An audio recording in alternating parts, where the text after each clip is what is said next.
investigation and why you feel there's probable cause to believe that there's DNA located in our jurisdiction here in West Virginia. Yes, of course. Good morning, Your Honor. Good morning. So, I'm a detective sergeant for Longueuil Police since 1994. So I'm a 29-year veteran here. I'm assigned to our criminal investigation division since 2000 and currently with our cold case unit. So for the record, Longueuil Police is in the Montreal area in the province of Quebec in Canada.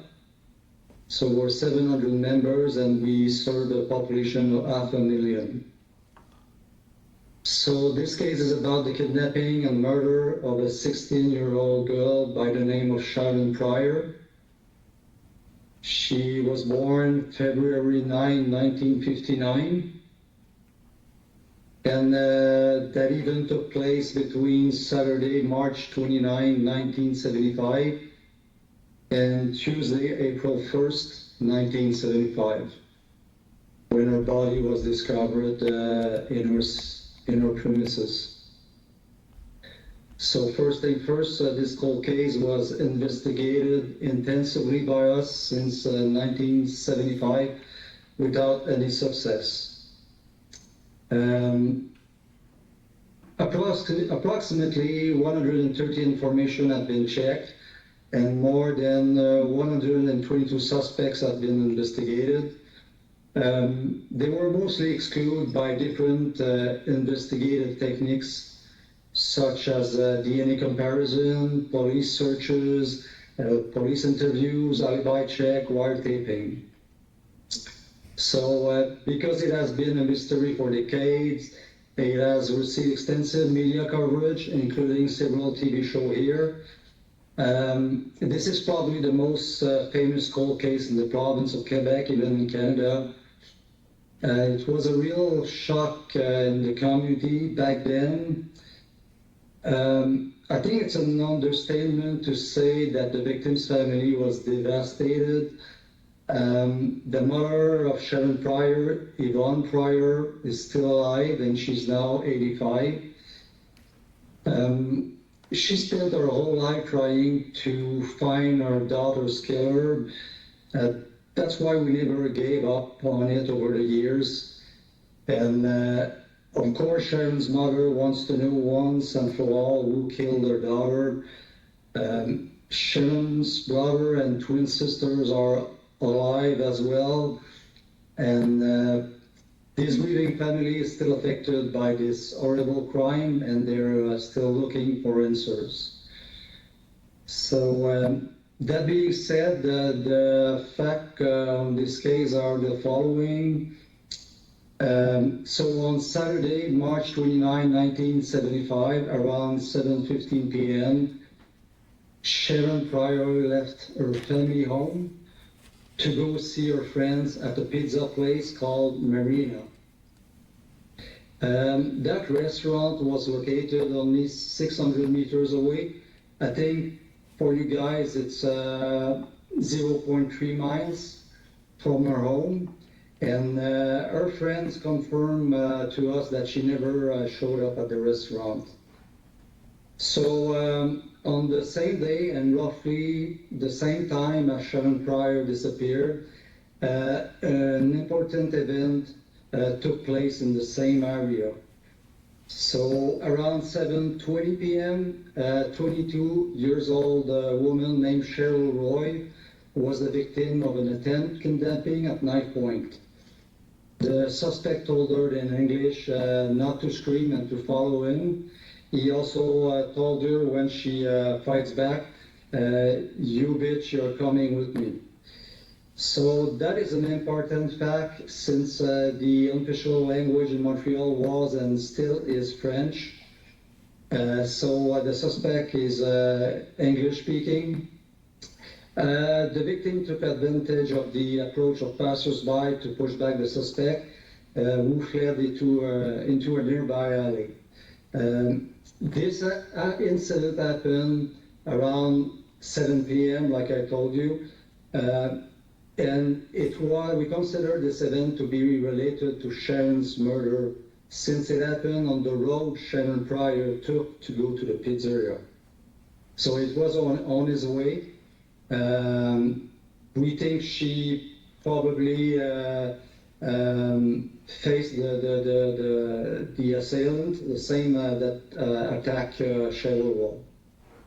So Cheryl Ward described her attacker as follows. She said it's an English-speaking white male, 28 years old, 6'2", 210 pounds, blue eyes, brown hair, wears a mustache, and was wearing a blue coat. 2 years later, on Tuesday, April 1st, 1975, Sharron Prior's body was found in a wooded area of our city in Longueuil. The crime scene is approximately 15 miles from the kidnapping. Sharron was lying on her back in the snow, and at the crime scene, we could see that Sharron's pants had been removed from her, and they were found. It was found 6 feet away from her. Also, her underwear was removed and found on the crime scene. It was hanging on a tree 10 feet away from her. White tape was stuck in her hair as well as on her wrists, and we think that they were both used as restraints. The victim's coat had also been removed from her and placed over her face. A blue men's shirt had been attached by the sleeve to the back loop of her coat and was used also as restraint. The size of this blue men's shirt is 1734, which could fit for X large size for the neck and a large size for the sleeve. So, all in all, the scientific evidence demonstrates that the killer left his DNA on the panties and pants that were taken off the victim. Also, the same profile was found on the blue men's shirt that was used to tie the victim. According to the autopsy, the victim died of asphyxiation, like Mark told you before, but also she died of numerous facial fractures and strangulation. So, in other words, she was brutally beaten to death. It was also established by the pathologist that the young girl was sexually assaulted both vaginally and anally, with corresponding physical injuries. An 11-inch footprint was also found on the scene, but not detailed enough for comparison. But based on different studies, it could fit with an average man height, but between 5'10" and 6'2". Tire tracks were found on the scene. They were measured and photographed, and an expertise carried out by the RCMP, which stands for Royal Canadian Mounted Police, has determined that those tracks belongs to a Silver Guard Sears radial tire with white stripes. So between 1971 and 1975, these type of tires could be used on 37 different models. Among them, there's a make that is very important for us, which is a Rambler make. Between July and August 2019, a DNA sample from the suspect at the crime scene was submitted to Parabon Nanolab, which is here in West Virginia, USA. So we send a DNA sample to them for what we call a snapshot phenotyping. And in addition to the phenotyping, the DNA data was also uploaded from the genealogy site called GetMatch. So quickly, phenotyping provides predictions of human appearance from a DNA sample. So in this case, the snapshot prediction results matches to a man with fair or very fair skin, green or hazel eyes, brown hair, and a slight chance to have freckles. On June 8, 2022, our Montreal Laboratory of Forensic Science and Legal Medicine analyzed the suspect Y chromosome DNA for comparison with PIST database. So again, the Y chromosome of a man is passed down from father to son, and it is the same from generation to generation for all men belonging to the same paternal line. So analysis of the Y chromosome is done on Y STR sites instead of traditional STR site.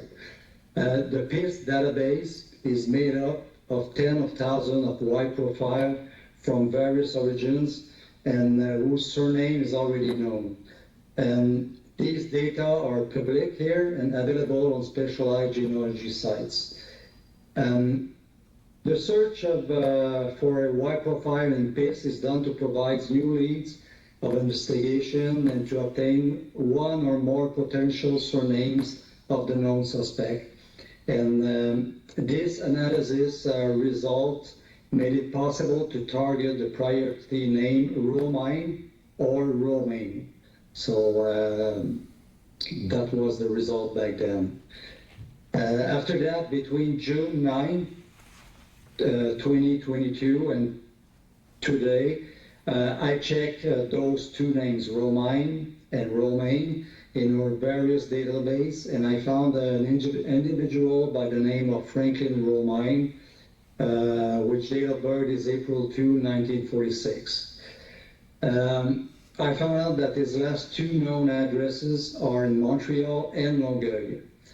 So in 1975, he was living at 5720 Descaries Boulevard in Montreal, which is about maybe around 6 miles from the abduction point of Sharron. Also in January 1976, he was then living at 204 Portneuf Street in Longueuil, which is 4 miles from the crime scene. So he used to live near those two important places. We also found out that Franklin Romine is a U.S. citizen. He was born in Huntington here in West Virginia in 1946, but he died in Verdun in Canada in 1982 at the age of 36. So now Verdun is a district located in Montreal, right next to where Sharron used to live. I also discovered that Franklin Romine was buried at Pine Grove Cemetery, located in Fraser Bottom here in Putnam County, West Virginia. I also got the confirmation from the West Virginia State Police that Franklin Romine headstone is still there. So far, we didn't find any official document concerning his death. But the West Virginia State Police reached out the U.S. Department of State Office to get his death certificate. But that is a process that will take maybe months, and only if they find something. So we're still waiting for those results. In June 29, 2022, I checked the name Franklin Romine at our pathology lab and also at our Verdun Hospital, as well as the coroner office, and they had no traces of him. This step was mainly done in order to get a potential DNA of Franklin from tissues or histological slides. So we didn't have success with that so far. In the meantime, between 2020 and 2022, we received the help of 2 U.S. labs. One is called Parabon Nanolabs, and it's here in West Virginia, and the other is called Gene by Gene in Texas. We received from them 8 different genealogy matches from 2 genealogy sites that are called GetMatch and Family Tree DNA. The most significant one is a top match upload to GetMatch on March 15, 2021 that shares 201.9 centimorgan with the suspect. So now a centimorgan is a unit used to measure genetic linkage. So the higher it is, the better it is. So as an example, a match with the sister of the suspect would have given us a result of 2,000 centimorgan. A father could reach 3,000. So in our case, we were far from that score, so we had only 201.9 centimorgan. But our present match is more consistent with what we call a second cousin once removed. So it's not that bad. It just needs a lot of research from our side on the family tree. So our genealogists worked on those results to rebuild a family tree, and so her name was Tandy Solvay. She works here with our forensic science lab. So she started working on the family tree on her site. So without talking to each other, she came with the same conclusion as me, which is that the main suspect is from the Romine family from West Virginia. She told me that beside Franklin, there is two living brothers. One is Noah Eli Romine, and the other is Michael Eugene Romine. He also has another brother, Kenneth, who died in 2004. I did not find traces of the presence of the three other brothers in Montreal. So beside Franklin, I didn't find any traces of them here. So again, Franklin Romine's name had never been brought up by anyone since the beginning of the investigation in 1975. So his name has never been under our radar, neither in the investigation file. So right after that, June 29, 2022, and March 7, 2023, I checked Franklin Romine in our Quebec vehicle register database and found out that the last model of car he owned was a Rambler Rebel 1968. So this model is compatible with the tire tracks taken from the crime scene. So it kind of looks like he bought that car in 1975 from the previous owner of this vehicle, which is a lady by the name of Hélène Cloutier. In 1975, Miss Cloutier lived at 463 Bourgeois Street in Montreal. And what is very interesting, and I bring your attention to the fact that this address is only 2 blocks away from Sharron's house, so it was very close. So it's 270 meters, so 885 feet from our house. Also on November 30, 2022, I received from the West Virginia Archives and History the prison file of Franklin Maywood Romine. I found out that he has an extensive U.S. criminal record from 1955 to 1974, including breaking and entering, grand larceny, multiple prison breaks, theft, impaired driving, hit and run, dangerous weapon, and rape. Also based on his criminal record and my searches of different websites, Franklin came to Montreal on several occasions, including 1969, 1970, 1975, and 1982. Most importantly, according to his file, Franklin was not incarcerated at the time of the murder. He had been granted parole since November 11, 1973. During this period of freedom, he committed breaking and entering and a rape in Parkersburg, West Virginia, on February 20, 1974. He then fled to Canada, where he committed the abduction and murder of Sharron Prior in Montreal. He was later arrested by Montreal Police on October 16, 1975, for an arrest warrant in connection with the 1974 rape in West Virginia. On October 24, 1975, he was held by the FBI for the extradition from Canada. Another fact, in 1967, the West Virginia Penitentiary Medical Exam indicate that Franklin has the following physical characteristic. So 6 foot tall, 889 pounds, blue eyes, brown red hair, and these characteristics match the suspect description of shadow attacker in 1975.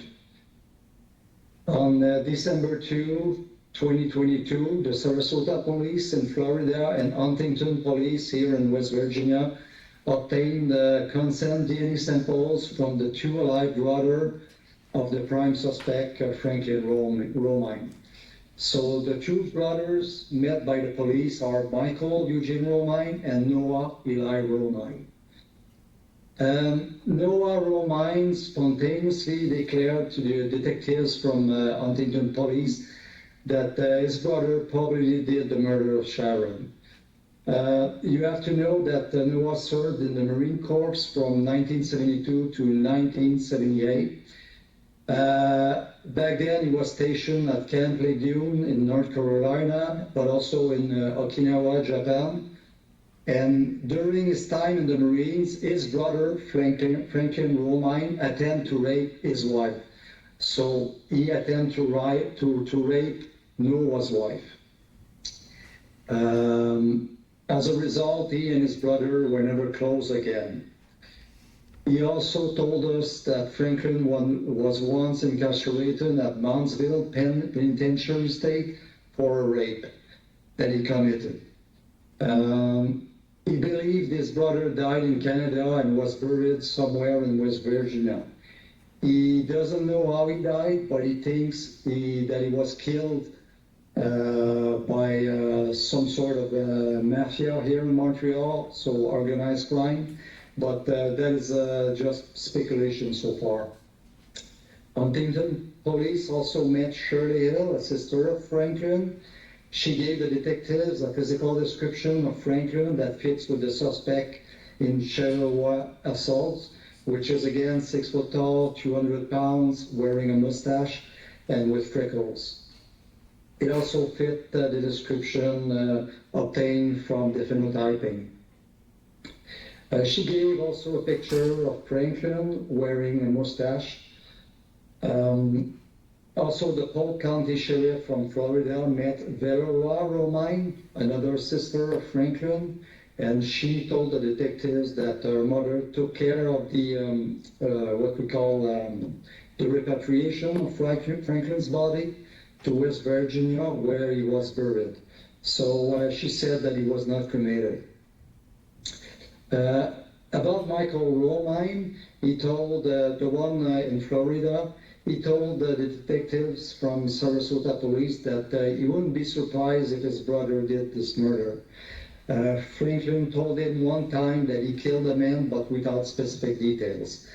He also confirms that his brother Franklin died in Canada.